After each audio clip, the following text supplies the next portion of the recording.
Hi అండి, అందరికీ నమస్కారం. Welcome to public pulse media. ఈరోజు మనం రాజధాని అమరావతిలో మరొక ముఖ్యమైనటువంటి వర్క్ అప్డేట్ని అయితే చూడబోతున్నామండి. మనం ఇక అస్సలు లేట్ చేయకుండా వివరాల్లోకి వెళ్దాం. మీకు చెప్పాను కదండి, రాజధాని అమరావతిలో అప్డేట్ ఉంటేనే పబ్లిక్ పల్స్ మీడియా ఛానల్లో వీడియో అయితే చేస్తాము. అప్డేట్ లేకుండా వీడియోని చెయ్యను. అయితే ఇక్కడ ఒక మంచి అప్డేట్ ఉంది. ఆ మంచి అప్డేట్ ఏంటో ఇప్పుడు మనం చూద్దాం. ఇక్కడ మనం చూసినట్లయితే ఒక బ్రిడ్జి పైన ఉన్నాము.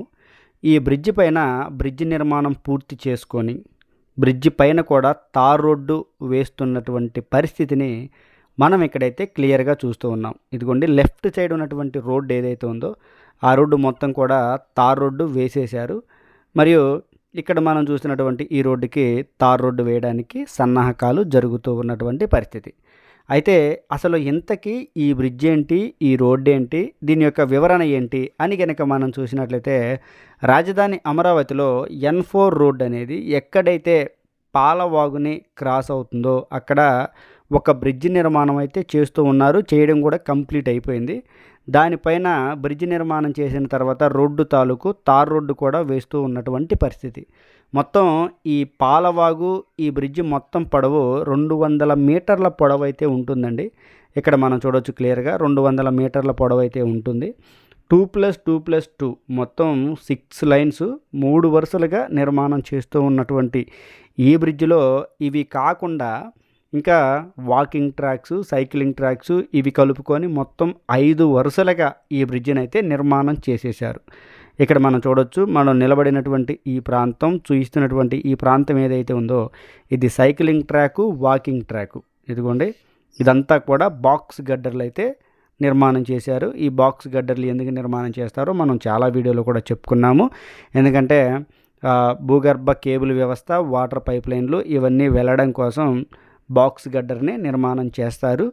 ఇదిగోండి, ఇదంతా సైక్లింగ్ ట్రాకు, వాకింగ్ ట్రాకు. పక్కనే ఒక ప్రొక్లైనర్ కూడా పనిచేస్తూ ఉంది. ఏంటంటే ఈ బ్రిడ్జి కింద ఉన్నటువంటి మట్టి మొత్తాన్ని కూడా తొలగించి వేస్తున్నారు. ఎందుకంటే రాబోయేది వర్షాకాలం కాబట్టి ఈ వర్షపు నీరంతా కూడా ఈజీగా ఈ బ్రిడ్జి కింద నుంచి వెళ్ళిపోవడానికి ఆ మట్టిని తొలగిస్తూ ఉన్నటువంటి పరిస్థితి. ఈ విధంగా బాక్స్ గడ్డర్ అయితే ఉంటుంది.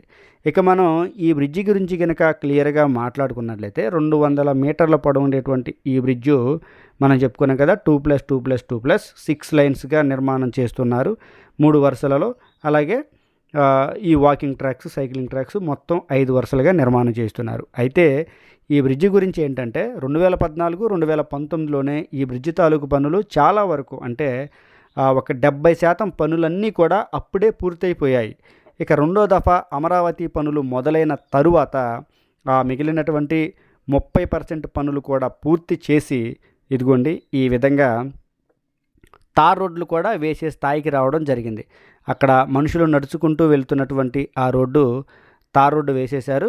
ఇదేమో తార్ రోడ్డు వేయడం కోసం ఈ విధంగా బ్లాక్ షీట్ ఏదో వేశారు అండి. ఇదంతా కూడా రోడ్డు ఇంజనీరింగ్ భాషలో ఏమంటారో మనకు తెలియదు. ఈ షీట్ని ఇదంతా ఎవరైతే కార్మికులు ఉన్నారో వాళ్ళు నడుచుకుంటూ వెళ్తున్నటువంటి ఆ రోడ్డుని తార్ రోడ్డు వేయడం కూడా జరిగింది. అంటే ఇక్కడ మీ అందరికీ క్లియర్గా తెలియజేసే విషయం ఏంటంటే, రాజధాని అమరావతిలో బ్రిడ్జిల నిర్మాణం పూర్తవుతుంది. పూర్తయిన బ్రిడ్జిల పైన తార్ రోడ్లు కూడా వేసే స్థాయికి రావడం జరుగుతుంది. అంటే బ్రిడ్జి పనులు దాదాపుగా పూర్తి కావస్తున్నాయి అని మనమైతే ఈ వీడియో ద్వారా మీ అందరికీ ఒక మంచి అప్డేట్ని అయితే ఇవ్వడం జరిగింది. అంటే బ్రిడ్జి నిర్మాణం చేసి బ్రిడ్జి పైన తార్ రోడ్డు కూడా వేసేసినట్లయితే అసలు బ్రిడ్జి పని మొత్తం పూర్తవుతుంది. రోడ్డు నిర్మాణానికి అసలు ఆటంకమే లేకుండా పోతుంది.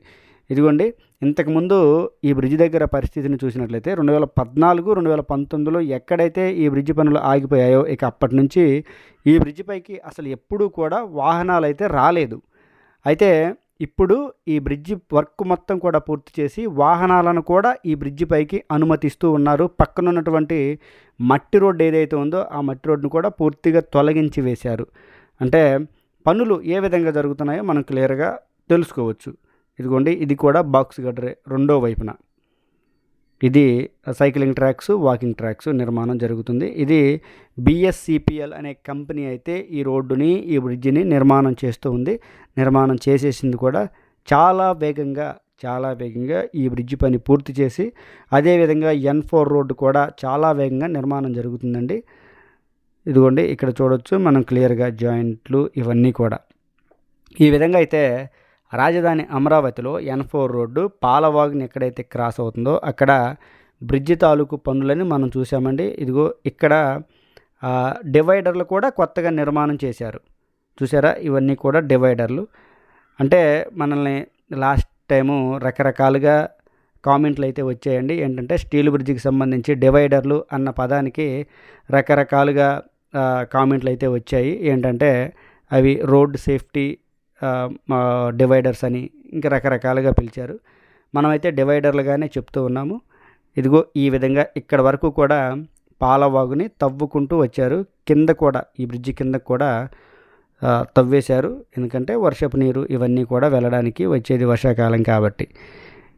చూడొచ్చు ఇవన్నీ కూడా కొత్తగా జరిగినటువంటి పనులు. ఈ వీడియోలో మీ అందరికీ ఇక్కడ ఈ బ్రిడ్జి దగ్గర ఇస్తున్నటువంటి అప్డేటు తార్ రోడ్లు వేయడం, బ్రిడ్జి పైన తార్ రోడ్లు వేయడం అనేది చాలా మంచి అప్డేట్ అని నేను చెప్తూ ఉన్నాను. ఇక్కడంతా కూడా ప్రొక్లైనరు ఈ మట్టి ఇదంతా కూడా తొలగించి వేస్తున్నారు. వర్షం కురిసి ఆగిపోయిందండి. అప్పటి వరకు వర్షం కురిసి ఆగిపోయింది. ఇక తరువాత అండి ఇదే వీడియోలో మీకు ఒక చిన్న వివరణ ఏంటంటే మంచి అప్డేట్ అయితే ఇస్తాను. అప్డేట్ కాదు కానీ పనులు ఏ విధంగా జరుగుతున్నాయో మీకైతే ఇంకా క్లియర్గా అర్థమయ్యేలా చెప్తాను.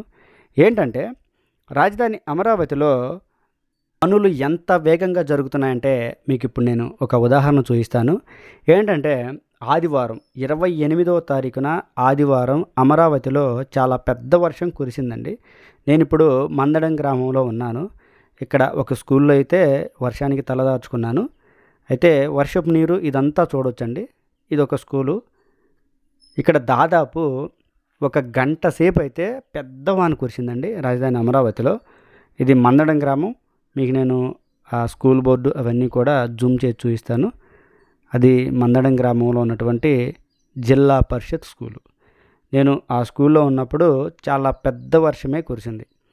అయితే ఈ వర్షం కురిసిన తరువాత నేను తిరిగి మరలా ఐకానిక్ టవర్స్ దగ్గరికి వెళ్ళడం జరిగింది. ఏంటంటే చాలామంది అంటూ ఉంటారు వర్షాలు వస్తే ఐకానిక్ టవర్ దగ్గర పరిస్థితి మారిపోతుంది, నీరు చాలా ఎక్కువగా చేరుతుంది, మునిగిపోయే పరిస్థితి ఉంది అని. అయితే ఇది ఎంతవరకు కరెక్టు అంటే పనులు రెండో దఫా మొదలైపోయాయి. మొత్తం రిటర్నింగ్ వాల్ ఇదంతా కూడా నిర్మించారు. అయినప్పటికీ కూడా వర్షపు నీరు ఐకానిక్ టవర్స్ దగ్గరికి చేరుతుందా అనేటువంటి విషయం మీ అందరికీ చెప్పాలని నేను తిరిగి మరలా ఐకానిక్ టవర్స్ దగ్గరికి వెళ్ళానండి. వెళితే అక్కడ ఉన్నటువంటి పరిస్థితిని చూసి నాకైతే చాలా ఆశ్చర్యం వేసింది. అది మీరు కూడా చూడండి. ఇప్పుడు నేను మీకు చూపిస్తాను. వర్షం కురిసి ఆగిపోయిన తర్వాత 5వ నెంబర్ ఐకానిక్ టవర్ దగ్గర పరిస్థితిని అయితే మీకు నేను చూపిస్తున్నానండి. చూడొచ్చు, అసలు ఇక్కడ వర్షం కురిసినట్లే లేదు, ఒక చుక్క నీరు కూడా లేదు. అంటే ఇక్కడ ఎంత సమర్థవంతంగా పనులు జరుగుతున్నాయో మనమైతే చూడొచ్చండి. ఏంటంటే మొత్తం చుట్టూతా కూడా ఐకానిక్ టవర్స్ చుట్టూతా కూడా కాంక్రీట్ వాల్ని అయితే నిర్మాణం చేశారండి. ఇంకొన్ని ప్రాంతాల్లో అది చిన్నగా బ్యాలెన్స్ ఉన్నప్పటికీ కూడా హైట్లో కొద్దిగా హెచ్చు తగ్గులు ఉన్నప్పటికీ కూడా మొత్తం చుట్టూతా కూడా వాల్ నిర్మాణం అయితే దాదాపుగా పూర్తయిపోయింది. అందువలన అసలు ఎంత వర్షం కురిసినా కానీ ఈ ఐకానిక్ టవర్స్ దగ్గరికి నీరైతే చేరదు. మనం అక్కడ చూడొచ్చు తెల్లగా ఏదైతే వాల్ ఉందో కాంక్రీట్ వాల్, ఇది కూడా చాలా మందంగా చాలా లోతుగా నిర్మాణం చేశారండి. అందువలన అమరావతిలో ఎంత వర్షం కురిసినప్పటికీ కూడా ఐకానిక్ టవర్స్ దగ్గర అసలు పనులైతే ఆగవు. మనమైతే ఇప్పుడు 5వ నెంబర్ ఐకానిక్ టవర్ దగ్గర ఉన్నాము. ఇక్కడ నేల కార్మికులు వీళ్ళందరినీ చూసినట్లయితే అసలు ఇక్కడ వర్షం ప్రభావం అనేది అస్సలు లేనే లేదు. ఇది మంచి క్లారిటీని అయితే నేను ఇస్తున్నాను. ఇదండి ఈ వీడియో గురించి పూర్తి వివరణ. ఈ వీడియో కనుక మీ అందరికీ నచ్చినట్లయితే లైక్ చేయండి, షేర్ చేయండి, కామెంట్ సెక్షన్లో మీ అభిప్రాయాన్ని ఖచ్చితంగా తెలియజేయండి. దయచేసి పబ్లిక్ పల్స్ మీడియా ఛానల్ను సబ్స్క్రైబ్ చేసుకోండి. రాజధాని అమరావతికి సంబంధించి మరింత సమాచారం ఇస్తాను.